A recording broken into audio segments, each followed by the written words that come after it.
As I linger on into understanding with the one who seeks one with real understanding, able to speak off of the pure spirit from the earth and from the heavens where peace is, and then the abomination of the Pharaoh and his children in the ear. They call it a corn aging. In Genesis 43 or 48, 47, something like that, the Pharaoh's dream of aging and the cattle and livestock, that it might resolve around livestock sacrifice. But in that abomination that we are to face in flesh, meaning before the world was created and childbirth consummated through Adam and Eve dying from God and into this world as a lust, a spirit that was defined in the form of sense that we may feel and be trialed by God to see God's loyal ones or favored ones, and those that choose the Antichrist to kill themselves from God and destroy God's creation and imagination until everybody is but a bunch of zombies of some type of control fleshly. Nobody can escape its judgment. That would be in Malachi and in Herod of Jacob and Joseph. These are the trials written with slavery.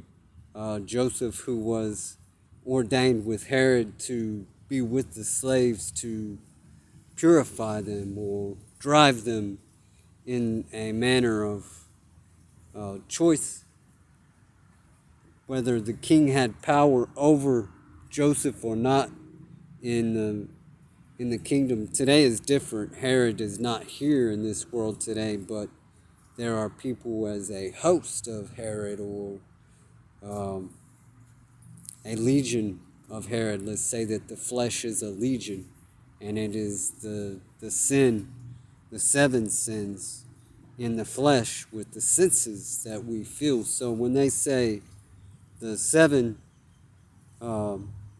dragon heads, the seven churches, and the one that went up with the injured head through the Savior Jesus Christ was King David, but it was King David and Matthew, and then Matthew as Levi.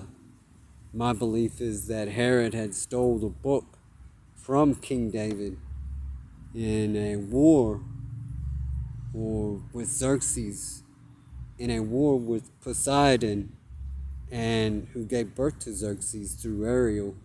And in that theft, Matthew was considered to be a tax collector, and in that passing out of the 12 kings chosen by Delphi there at the beginning of Adam and Eve in the tree of knowledge to feed Eve that forbidden fruit that Adam also took a bite of and created lust, a spiritual child that became real in the senses that was defined in the heavens.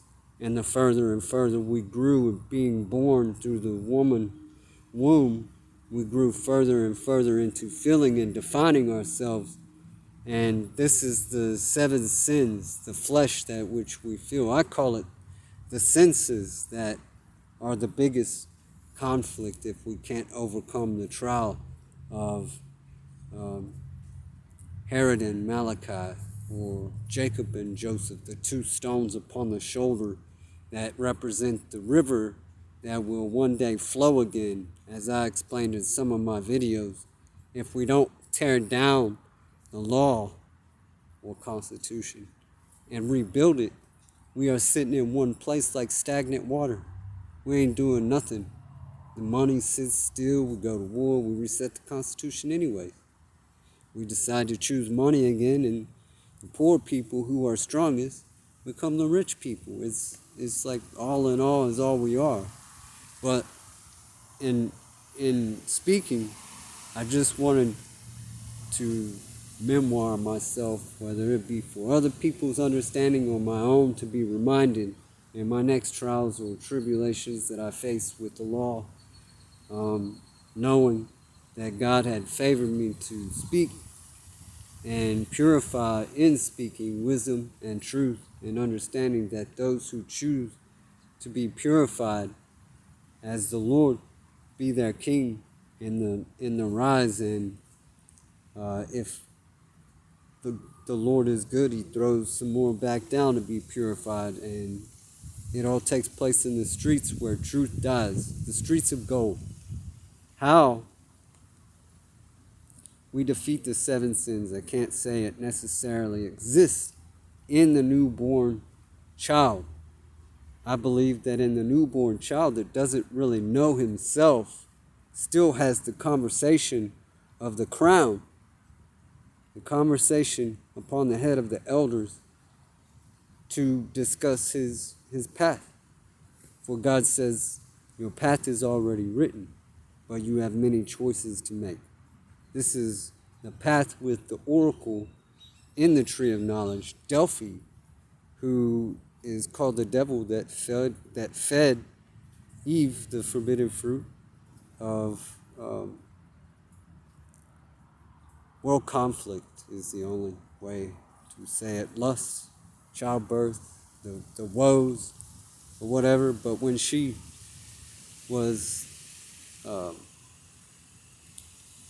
queen of all of those kings by childbirth with woman of covenants made by God, I can't really say if they were covenants with Delphi, if Delphi was upon the king as an oracle or a path of many choices, then it had to be a covenant with Delphi, a king's head that is in the tribes of 12 that was given to Jesus Christ our Savior to give to the prophets and discuss the will of God in man by law. And by law, if we stand still in one place, we go nowhere. If we reset and rebuild, we go somewhere. But I'm just rambling on about the same stuff over and over again, saving it for myself, if not anybody.